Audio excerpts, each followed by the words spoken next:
Assalamualaikum warahmatullahi wabarakatuh. Bismillahirrahmanirrahim. Alhamdulillahilladzi an'ama alaina bi anwa'in ni'ami wa ladhaifil ihsan wa faddalana ala sairi khalqihi bi ta'limil ilmi wal bayan. Allahumma salli wa sallim ala sayyidina wa maulana Muhammadin al-mab'uthi bi khairil milali wal adyan wa ala alihi wa ashabihi buduri ma'alimil imani wa syumusi awalimil irfan wa la hawla wa la quwwata illa billahil aliyil azim, amma ba'd. Alhamdulillah, segala puji bagi Allah Subhanahu wa taala yang senantiasa mencurahkan rahmat serta nikmatnya kepada kita semua sehingga kita dapat kembali bermuajahah, bertemu walau abro virtual, walau hanya lewat virtual.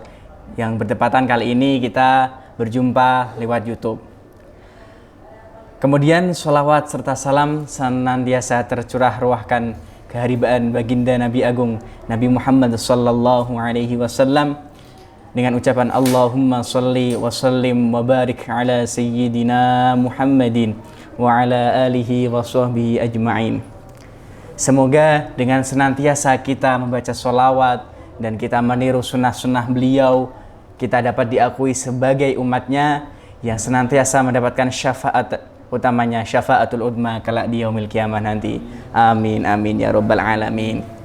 Dan pada kesempatan kali ini kita akan sedikit membahas tentang sejarah Islam. Sejarah Islam kita khususkan kepada kenapa di dalam Islam itu dikenal dengan istilah perang? Kenapa perang ada di Islam? Bukankah Islam itu mengajarkan rahmatan lil alamin, membuat rahmat, menyebarkan kasih sayang kepada alam semesta? Alaisa kadzalik? Kalau kita ditanya seperti itu, bala. Iya, benar sekali bahwa Islam itu mengajarkan kepada alam semesta, menebarkan kepada alam semesta rahmat kasih sayang. Dulu Rasulullah Shallallahu Alaihi Wasallam bahkan pernah bersabda, idfa' billati, la tatamannau liqa'al adu, was'alullah al-afiyah, fa idza laqitumuhum fasbiru. Rasulullah berdakwah, Rasulullah memberikan nasihat kepada para sahabatnya. Janganlah kalian berharap ketika menemui orang kafir Quraisy, menemui orang kafir itu sebagai musuhmu. Janganlah kalian menganggap demikian dan janganlah kalian menginginkan perang, tapi memintalah kepada Allah Subhanahu wa taala al-afiyah. Lalu ketika kalian bertemu orang kafir, maka bersabarlah walaupun kalian dianiaya, walaupun kalian dicaci maki. Sikap kalian harus sabar. Itulah sikap Rasulullah Shallallahu Alaihi Wasallam beserta para sahabat di kurun waktu awal Rasulullah berdakwah secara sembunyi-sembunyi sampai terang-terangan. Beliau dan para sahabatnya pun bersabar dalam menjalani agama Islam walaupun aniaya serta cacian dari kafir. Orang-orang kafir itu sangat bertubi-tubi. Bahkan Rasulullah Shallallahu Alaihi Wasallam diceritakan pernah suatu ketika beliau sholat, beliau dilempari oleh yaitu kotoran dari binatang unta. Bisa kita bayangkan sosok manusia pilihan, sosok makhluk yang diciptakan Allah Subhanahu wa taala, afdalul khalqi ala itlaq, tapi beliau dilempari kotoran binatang. Lalu apa yang dilakukan Rasulullah? Apakah Rasulullah marah? Apakah Rasulullah membalas tindakan orang kafir tersebut? Tidak semuanya. Rasulullah bersabar. Bahkan diceritakan juga ketika sang pengganggu Rasulullah sekian lama tidak terlihat oleh Rasulullah, maka Rasulullah pun bertanya kepada sahabatnya, "Wahai sahabat, di mana si fulan? Si fulan yang sering mengganggu aku, sering melempari aku kotoran unta. Kenapa dia akhir-akhir ini tidak terlihat?" "Wahai Rasulullah, dia sedang sakit." Maka Rasulullah Shallallahu Alaihi Wasallam dengan rasa kasih sayangnya mau ke rumah orang tersebut untuk mendoakannya. Itulah akhlak Rasulullah Shallallahu Alaihi Wasallam. Begitu juga para sahabatnya sering dianiaya oleh kafir Quraisy. Begitu seterusnya. Lalu syariat perang pun akhirnya diturunkan oleh Allah Subhanahu wa taala dalam surat Al-Hajj ayat 39 sampai 40 yang bunyinya adalah a'udzubillahi minasyaitonirrajim bismillahirrahmanirrahim udzina lil ladzina yuqataluna bi annahum zulimu wa innallaha ala nasrihim laqadir. Al-ayah. Di sini Allah Subhanahu wa taala memberikan penjelasan bahwasannya silahkan kalian kaum muslim berperang karena memang di sini keadaannya kaum muslimin sudah dianiaya yang sangat berlebihan.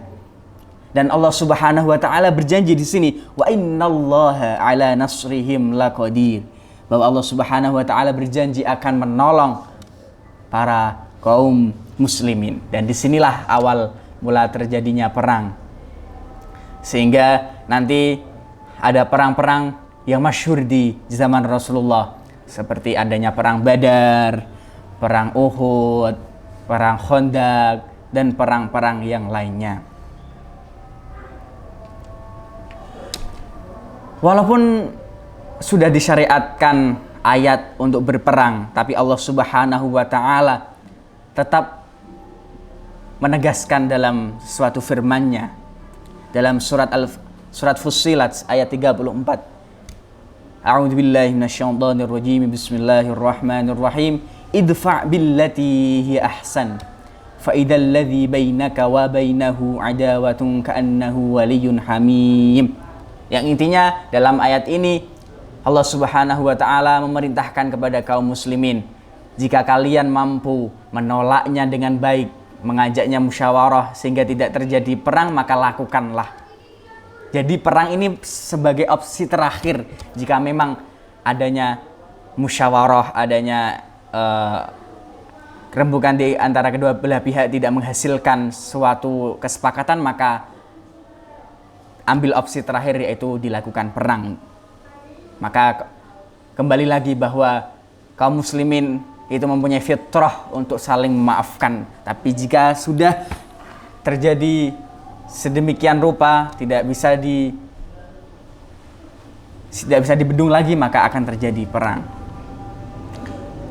Allah Subhanahu wa taala juga menegaskan lagi dalam Al-Qur'an, fa'fu anhum wasfah. Jika kalian mampu, maafkanlah dan biarkanlah saja mereka. Ada suatu hal yang menarik juga ketika Fathu Makkah, diceritakan bahwasanya ketika kaum muslim berbondong-bondong untuk mengembalikan tanah suci Mekah untuk menjadi milik kaum muslim kembali, maka Rasulullah pun tetap memerintahkan kepada kaum muslim, hendaklah kalian berbuat yang baik. Jika ada yang mau kembali ke ajaran Islam, jika ada yang mau masuk Islam, persilahkanlah, jangan bunuh semua. Jangan bunuh anak-anak mereka. Jangan kalian merusak tanaman-tanaman. Itulah Rasulullah SAW dengan budi pekerti yang sangat luhur sekali. Lalu pada zaman sekarang digembor-gemborkan lagi. Apakah kita di zaman sekarang masih relevan dengan adanya perang? Bagaimana pendapat kita? Kembali lagi, kita harus berusaha untuk memaafkan antara satu sama lain.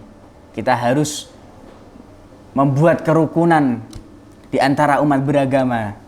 Seperti yang ada di Indonesia ini sudah menjadi contoh yang jelas bagi dunia lain, bahwa di Indonesia ini beragam sekali agama yang ada di Indonesia ini.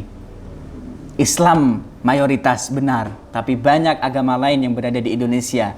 Katakanlah Hindu, Kristen, Buddha, dan lain sebagainya. Tapi apakah saling mengajak satu sama lain? Kita lihat saja sampai sekarang Indonesia masih aman, tentram, alhamdulillahi rabbil alamin.